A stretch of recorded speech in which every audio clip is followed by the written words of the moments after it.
Assalamualaikum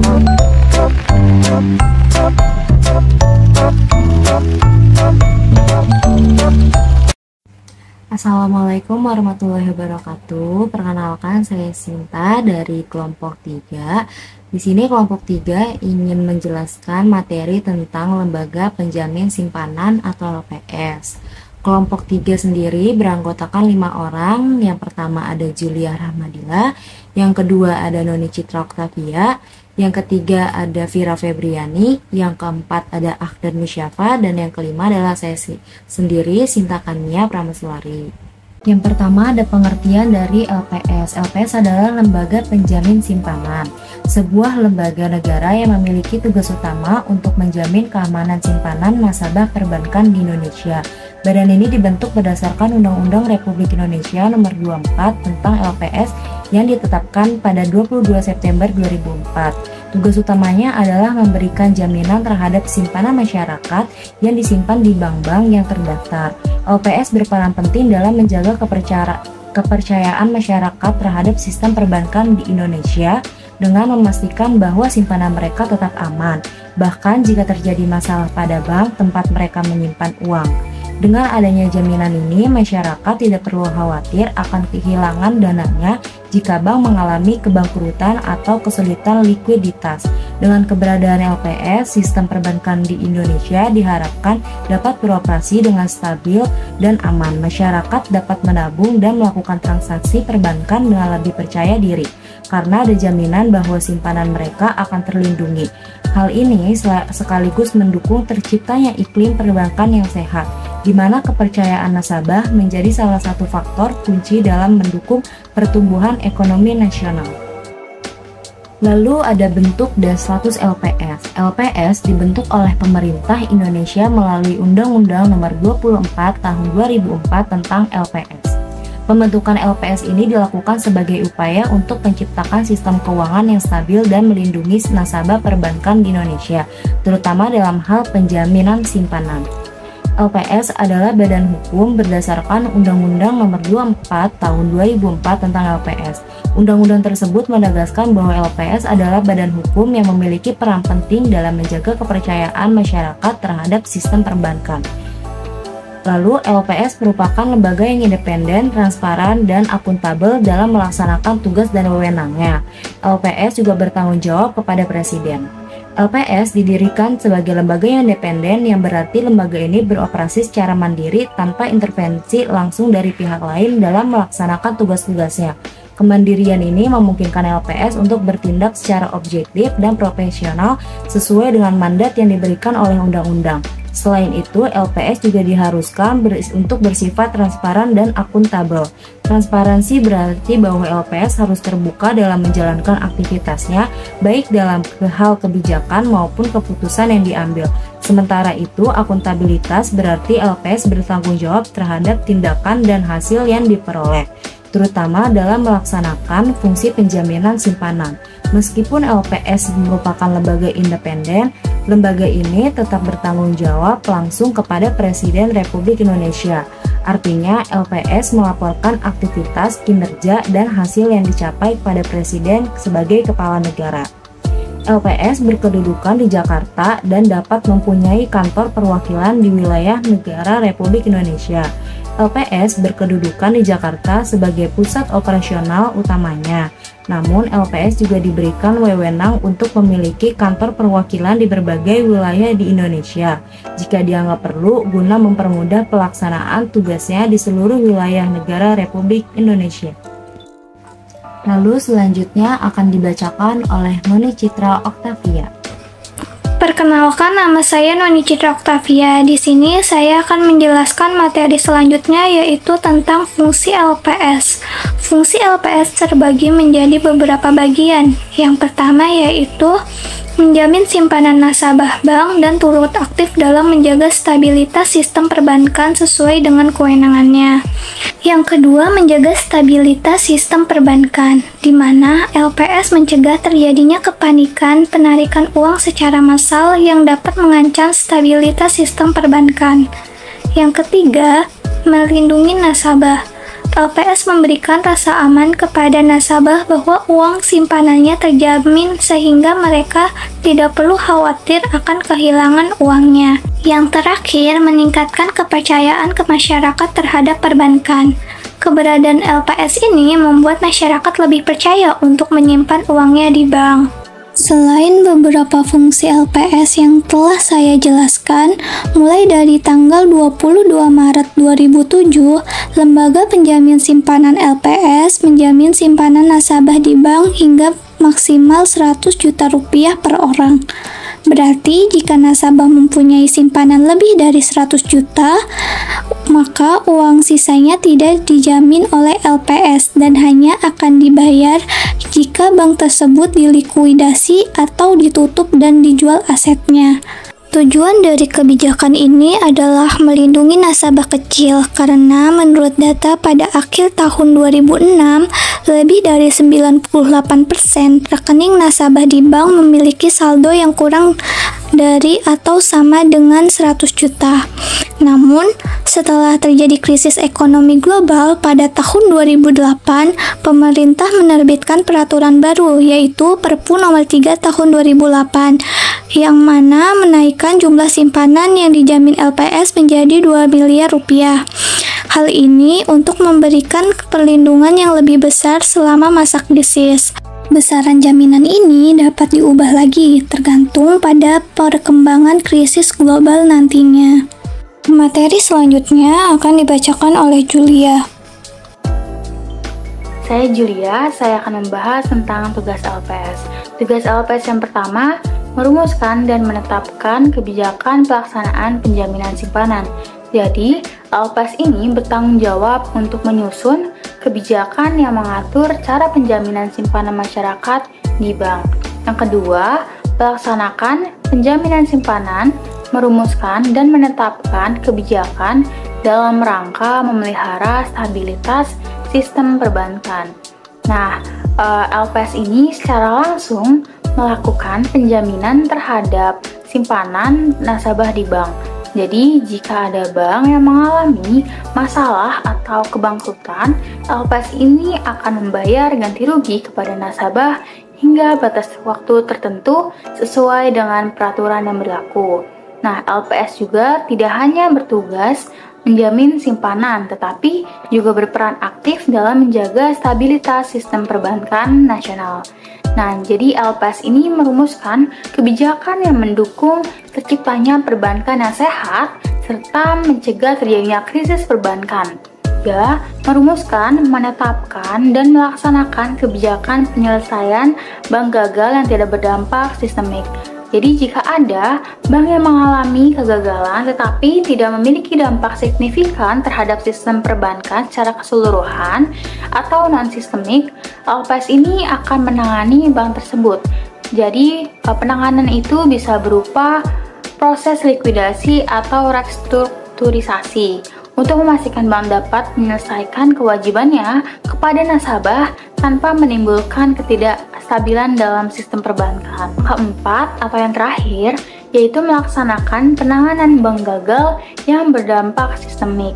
Jadi dalam kasus ini artinya kegagalan bank tersebut dapat memicu krisis keuangan yang lebih luas atau menyebabkan kejatuhan bank-bank lain. Nah, di sini LPS akan mengambil langkah-langkah untuk menanganinya. Nah, langkah-langkah itu bisa mencakup pengambil alihan bank, menyuntikkan dana, atau bekerjasama dengan otoritas keuangan untuk memastikan stabilitas sistem keuangan tetap terjaga. Nah, penanganan bank yang berdampak sistemik ini sangat penting untuk mencegah krisis ekonomi yang lebih lanjut. Nah, jadi teman-teman, LPS ini tugasnya itu nggak hanya untuk menjamin simpanan nasabah aja, tetapi juga untuk menjaga kestabilan sistem perbankan dengan merumuskan atau membuat kebijakan tentang menangani bank-bank yang gagal nanti. Nah, jika bank yang bermasalah tidak berdampak sistemik, LPS akan menyelesaikan masalahnya dengan lebih sederhana. Namun, jika bank yang gagal memiliki dampak yang luas terhadap sistem perbankan, LPS akan mengambil langkah yang lebih kompleks untuk mencegah krisis yang lebih besar. Materi selanjutnya akan dibacakan oleh Vira. Saya Vira Febriani akan menjelaskan tentang wewenang LPS. Yang pertama, menetapkan dan memungut premi penjaminan, yaitu LPS berhak menentukan berapa iuran atau premi yang harus dibayar oleh bank-bank peserta dan mengumpulkan premi tersebut sebagai biaya keikutsertaan dalam sistem penjaminan. Yang kedua, menetapkan dan memungut kontribusi pada saat bank pertama kali menjadi peserta. Jadi, ketika sebuah bank baru bergabung dengan sistem penjaminan, LPS juga menentukan dan mengambil biaya awal keanggotaannya sebagai semacam uang masuk. Yang ketiga, melakukan pengelolaan kekayaan dan kewajiban LPS. Artinya, LPS bertanggung jawab untuk mengatur keuangan mereka sendiri, baik itu aset yang dimiliki maupun kewajiban yang harus dipenuhi, seperti klaim dari nasabah bank yang dilindungi. Yang keempat, mendapatkan data simpanan nasabah, data kesehatan bank, laporan keuangan bank, dan laporan hasil pemeriksaan bank sepanjang tidak melanggar kerahasiaan bank. Jadi, LPS itu bisa meminta informasi mengenai data simpanan nasabah, kondisi kesehatan bank, serta laporan keuangan bank, asalkan tidak melanggar aturan kerahasiaan bank. Yang kelima, melakukan rekonsiliasi, verifikasi, atau konfirmasi atas data tersebut pada poin keempat. Maka setelah mendapatkan data, LPS bisa memeriksa ulang atau memastikan apakah data tersebut sudah benar, lengkap, dan sesuai dengan kondisi sebenarnya. Kemudian yang keenam, menetapkan syarat, tata cara, dan ketentuan pembayaran klaim, yaitu LPS menentukan aturan main atau ketentuan yang harus diikuti ketika nasabah bank yang ditutup ingin mengajukan klaim atau mendapatkan simpanan mereka. Yang ketujuh, menunjuk, menguasakan, dan menugaskan pihak lain untuk bertindak bagi kepentingan atau atas nama LPS, guna melaksanakan sebagian tugas tertentu. Jadi, LPS bisa mendelegasikan tugas-tugas tertentu kepada pihak lain, misalnya konsultan atau ahli jika memang diperlukan, tapi tetap untuk kepentingan LPS. Yang kedelapan, melakukan penyuluhan kepada bank dan masyarakat tentang penjaminan simpanan. Jadi, LPS punya peran untuk memberikan penyuluhan atau edukasi kepada bank dan masyarakat luas tentang bagaimana sistem penjaminan simpanan ini bekerja. Dan yang kesembilan, menjatuhkan sanksi administratif. Jika ada bank yang tidak patuh dengan aturan yang sudah ditetapkan, LPS punya wewenang untuk memberikan hukuman berupa sanksi administratif, misalnya denda atau teguran. Sedangkan melalui Peraturan Pemerintahan Nomor 33 Tahun 2020, Lembaga Penjamin Simpanan saat ini memiliki wewenang baru, yaitu pendanaan langsung ke bank dalam rangka Program Pemulihan Ekonomi Nasional. Kewenangan LPS dalam menaruh dana ke bank-bank yang beresiko menjadi bank gagal diharapkan dapat mencegah gangguan stabilitas sistem keuangan. Adapun penempatan dana LPS kepada seluruh bank paling banyak mencapai 30% dari jumlah kekayaan LPS. Dan penempatan dana pada suatu bank paling banyak sebesar 2,5% dari jumlah kekayaan LPS. Sementara itu, dalam setiap periode penempatan dana LPS paling lama 1 bulan dan dapat diperpanjang paling banyak 5 kali. Kewenangan yang baru dalam peraturan pemerintah tersebut merupakan sebuah langkah maju di tengah krisis akibat pandemi COVID-19. Perintah mengambil strategi lebih awal supaya LPS tidak hanya turun tangan ketika bank gagal, namun berusaha memperbaiki saat ditemukan masalah. Karena itulah peran LPS yang telah diperkuat ini harus menjadi momentum bersama agar koordinasi antar lembaga pemerintah di sektor ekonomi dapat berjalan dengan baik. Melalui wewenang baru tersebut, LPS akan berkolaborasi dengan OJK untuk mendeteksi bank mana saja yang saat ini mengalami kesulitan dan dapat dibantu likuiditasnya. Peraturan ini juga menunjukkan timpang tindih kewenangan antara OJK dan LPS. OJK tetap dalam koridor pengawasan dan tidak mengintervensi bahkan mengobati bila perbankan sakit maupun gagal. Di sisi lain, ketika pengawasan sudah baik dan ditemukan masalah entah di internal, yaitu manajemen atau masalah makro yaitu bisnisnya, LPS dapat turun tangan dan menyelesaikan masalah tersebut melalui mekanisme pembiayaan. LPS memang didesain dan didirikan untuk penjaminan. Dalam aturan sebelumnya, dalam penyelamatan bank, LPS bersifat pasif. LPS menerima bank gagal, kemudian memutuskan akan menyelamatkan atau melikuidasi bank tersebut. Bank yang diselamatkan akan disehatkan LPS paling lama 5 tahun. Namun, aturan baru menegaskan bila ada masalah yang dideteksi lebih awal sebelum gagal, LPS bisa memberikan manfaat kepada dunia perbankan melalui dana yang tersimpan di dalamnya. Industri perbankan akhirnya bisa memiliki kepastian di tengah pandemi dan merasakan kehadiran nyata LPS. Dalam proses pengetasan masalah, bukan saat masalah itu telah bermuara pada bank gagal. Selanjutnya akan dibacakan oleh Akbar Musyafar.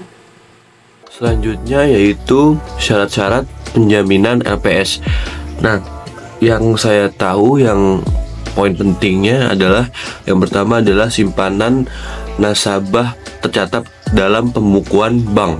Jadi simpanan ini banyak jenisnya, yaitu simpanan dalam bentuk giro, simpanan dalam bentuk deposito, tabungan, sertifikat deposito, atau bentuk-bentuk lain yang dipersamakan. Yang kedua adalah nasabah itu tidak memperoleh bunga simpanan yang melebihi tingkat bunga wajar yang ditetapkan oleh LPS, atau nasabah tidak menerima imbalan yang tidak wajar dari bank. Jadi suku bunga simpanan itu tidak melebihi tingkat bunga penjaminan yang ditetapkan oleh LPS. Jika melebihi maka simpanan tersebut tidak dijamin. Jadi ada batas-batas tingkatan bunga, yaitu sebanyak maksimal itu hingga 2 miliar per nasabah per bank itu. Yang ketiga adalah nasabah tidak melakukan yang merugikan bank. Ya, contoh-contohnya yang lebih familiar yaitu memiliki kredit macet di bank, atau nasabah tersebut tidak membayar saldo yang ada di kartu kredit itu. Jadi itu jadi sebuah permasalahan untuk dari pihak bank ya. Nah, setelah itu penipuan. Jadi nasabah ini demi untuk mendapatkan kredit tersebut, mereka ini akan menggunakan identitas palsu untuk memperoleh kredit itu untuk melakukan transaksi ilegal seperti mencairkan cek palsu atau kartu kredit fiktif. Yang kedua itu adalah overdraft tanpa ovarisasi. Jadi nasabah ini yang secara berulang-ulang itu menarik ulang dana dari saldo yang ditetapkan. Nah, dana ini melebihi saldo yang ditetapkan pada kartu kredit tersebut. Jadi namanya itu overdraft yang ada di rekeningnya tanpa otorisasi atau fasilitas yang sah dari banknya tersebut, yang menyebabkan saldo negatif atau minus, dan hal itu bisa menjadikan kerugian bagi bank. Selanjutnya yang dibacakan oleh Julia Ramadila. Saya Julia, saya akan membahas tentang peserta penjamin LPS. Jadi menurut pasal 37B Undang-Undang Nomor 10 Tahun 1999, setiap bank wajib menjamin keamanan simpanan nasabah. Untuk melindungi nasabah, dibentuklah Lembaga Penjamin Simpanan atau LPS yang bertugas menjamin simpanan masyarakat agar terlindungi jika bank mengalami masalah atau bangkrut. Lalu, pada pasal 12 Undang-Undang LPS menegaskan bahwa semua bank Indonesia wajib menjadi peserta LPS, termasuk bank umum, bank pengkreditan rakyat atau BPR, bank nasional, bank campuran, bank asing, dan bank konvensional, serta bank syariah. Jadi, dengan menjadi peserta LPS, bank wajib membayar premi penjaminan kepada LPS secara berkala. Dana ini digunakan untuk LPS untuk menjamin simpanan masyarakat hingga batas tertentu jika bank tersebut mengalami kegagalan atau tidak dapat memenuhi kewajibannya, atau istilahnya bangkrut. Nah, ketentuan ini dirancang untuk memberikan rasa aman kepada nasabah serta meningkatkan kepercayaan terhadap sistem perbankan di Indonesia.